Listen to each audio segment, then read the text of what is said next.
सीमा हैदर पर सबसे बड़ी खबर सामने आ रही है। सीमा को पाकिस्तान भेजने की तैयारी हो चुकी है। सीमा को जल्द ही भेजा जा सकता है डिटेंशन सेंटर, इस तरह की अपडेट सामने आ रही है। पाकिस्तानी एम्बेसी भेजा गया आईडी और पासपोर्ट। सीमा का आईडी और पासपोर्ट पाकिस्तानी एम्बेसी भेजा गया है। ये महत्वपूर्ण अपडेट सामने आ रही है। तो सीमा को पाकिस्तान भेजने की तैयारी चल रही है। सबसे बड़ी खबर सीमा हैदर पर। सीमा हैदर को पाकिस्तान भेजने की तैयारी प्रशासन की तरफ से की जा रही है। इससे पहले एटीएस की लगातार कई दिनों तक सीमा हैदर से पूछताछ भी हुई। न सिर्फ सीमा हैदर बल्कि इसके पूरे परिवार से पूछताछ हुई है। और अब ये अहम जानकारी सामने आ रही है कि सीमा हैदर को पाकिस्तान भेजा जा सकता है, जिसको लेकर तैयारी पूरी कर ली गई है। पाकिस्तानी एम्बेसी भेजा गया है सीमा हैदर और उसके बच्चों का आईडी और पासपोर्ट। तो देखिए, सीमा हैदर से जुड़ी ये बड़ी जानकारी आपको बता रहे हैं। जल्द ही सीमा हैदर को डिटेंशन सेंटर भी भेजा जा सकता है। फिलहाल सीमा हैदर का आईडी और पासपोर्ट पाकिस्तानी एम्बेसी भेजा गया है। पाकिस्तानी सीमा हैदर पर ये सबसे बड़ी जानकारी हम आप तक पहुंचा रहे हैं कि जल्द ही सीमा हैदर को पाकिस्तान भेजा जा सकता है। पाकिस्तान भेजने की तैयारी पूरी कर ली गई है और इससे पहले एटीएस की तरफ से लगातार कई दिनों तक सीमा हैदर से पूछताछ की गई। हालांकि ये भी सामने आया कि एटीएस को सेटिस्फैक्ट्री आंसर्स नहीं दिए गए सीमा हैदर की तरफ से। तो कहीं कहीं सीमा हैदर की तबीयत भी खराब हो गई इस पूछताछ के दौरान। वहीं वो बिलख कर रोने लगी और उनका ये कहना था कि मैं सचिन से बहुत प्यार करती हूं।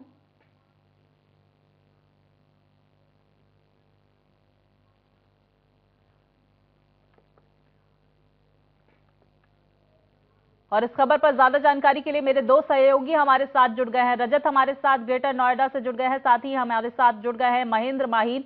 सबसे पहले रजत, मैं आपका रुख करूंगी। इस पूरे मामले में इस वक्त का रुख क्या है प्रशासन का, क्योंकि अब पाकिस्तानी एम्बेसी भेज दी गई है आईडी और पासपोर्ट वहां पर सीमा हैदर के। आगे की क्या कार्रवाई वहां पर प्रशासन की तरफ से की जाएगी, क्योंकि एक लंबे वक्त तक पूछताछ भी हुई है और ये कहा जा रहा है कि सीमा हैदर ने सेटिस्फैक्ट्री आंसर्स नहीं दिए हैं एटीएस के कई सवालों के।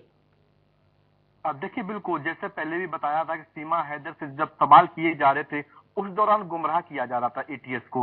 तो ऐसे में सवाल के जवाब होते तो गुमराह करने वाले होते थे। हालांकि जो जांच है वो जांच के दायरे वो बड़े हैं। साथ ही जो भारत सरकार ने पाकिस्तान सरकार को एक रिपोर्ट भेजी है जिसमें ये मांगा गया है कि वाकई सीमा पाकिस्तान की है या नहीं। अगर पाकिस्तान सरकार ये साफ कर देती है कि सीमा पाकिस्तान की है तो निश्चित तौर पर सीमा को डिपोर्ट किया जाएगा। और साथ ही अभी की स्थिति, हालांकि हो सकता था कि जो एटीएस है वो भी पूछताछ करे। ये जरूर है कि स्थानीय पुलिस है वो लगातार सीमा और सचिन से पूछताछ कर रही है, क्योंकि जिस तरीके से इन्होंने फर्जी आधार कार्ड बनाए हैं, साथ ही सीमा ने कई सारे झूठ बोल रहे हैं, वो झूठ बेनकाब हुए हैं। तो ऐसे में कहीं ना कहीं खुद ही सीमा हैदर फंसती हुई जा रही है। हालांकि जो मामला है वो न्यायालय में विचाराधीन है। इसी के लिए जो नोएडा पुलिस है वो लगातार सीमा और सचिन को लेकर जो कुछ एविडेंस है वो इकट्ठी करने में जुटी हुई है, जिसमें अदालत में पेश हो चुके। फिर अदालत फैसला करेगी आखिर सीमा हैदर भारत रहेगी या वापस पाकिस्तान जाएगी। फिलहाल जो तमाम पहलुओं की है पुलिस जांच कर रही है। आज भी जो सचिन के कुछ रिश्तेदार थे जिन्होंने फर्जी आधार कार्ड बनाया था उनको गिरफ्तार किया, उनसे पूछताछ करी आखिर उनका मकसद क्या था। क्या वाकई सीमा और सचिन का प्यार सच्चा है या क्या कोई साजिश है?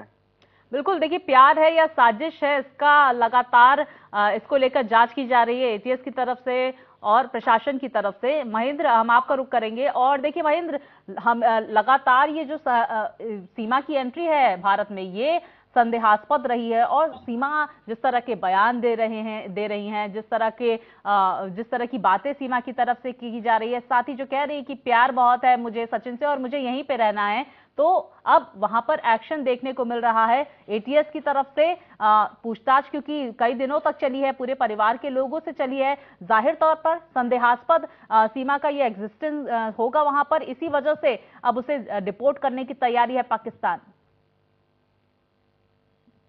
बिल्कुल, देखिए श्वेता, लगातार हम देख रहे हैं सीमा हैदर अपने बयान से पलट रही है। अगर सचिन की बात करें तो सचिन भी कुछ बोलता नहीं है। अगर उससे एटीएस या लोकल जो पुलिस है या एलआईयू की टीम में पूछताछ करती है तो जो सचिन है चुपचाप बैठा रहता है। दूसरी तरफ जो तीसरा जो इसमें सबसे अहम किरदार है नेत्रपाल सिंह, यानी कि सचिन के पिता वो भी चुपचाप बैठे रहते हैं। और इनमें अब एक नई कड़ी जुड़ गई है, यानी कि बुलंदशहर में सचिन के परिवार के 2 सदस्य जिन्होंने सीमा हैदर के आधार कार्ड से छेड़छाड़ किया था, यानी कि उसमें एडिटिंग की थी, उनको नोएडा पुलिस ने गिरफ्तार कर लिया है और उनसे ये पूछताछ कर रही है कि आखिर क्या क्या आपने सीमा हैदर के डॉक्यूमेंट में एडिटिंग की, चाहे वो आधार कार्ड हो, वोटर कार्ड हो या वीजा कार्ड हो, आपने किस किस डॉक्यूमेंट में एडिटिंग की है। दूसरी बात ये निकल कर आ रही है अब तक पूछताछ में, जो सीमा हैदर है उसने सचिन के जो 2 रिश्तेदार है जो बुलंदशहर में, जिन्होंने नोएडा पुलिस ने उनको गिरफ्तार किया, उनके खाते में और तमाम 1-2 रिश्तेदारों के खाते में सीमा ने अकाउंट से ट्रांसफर पैसे किए। क्यों, देखिए अगर आप पाकिस्तान करेंसी देखेंगे और भारतीय करेंसी देखेंगे, तो अगर आप कुछ बड़ा अमाउंट ट्रांसफर करते हैं तो उस पर फिर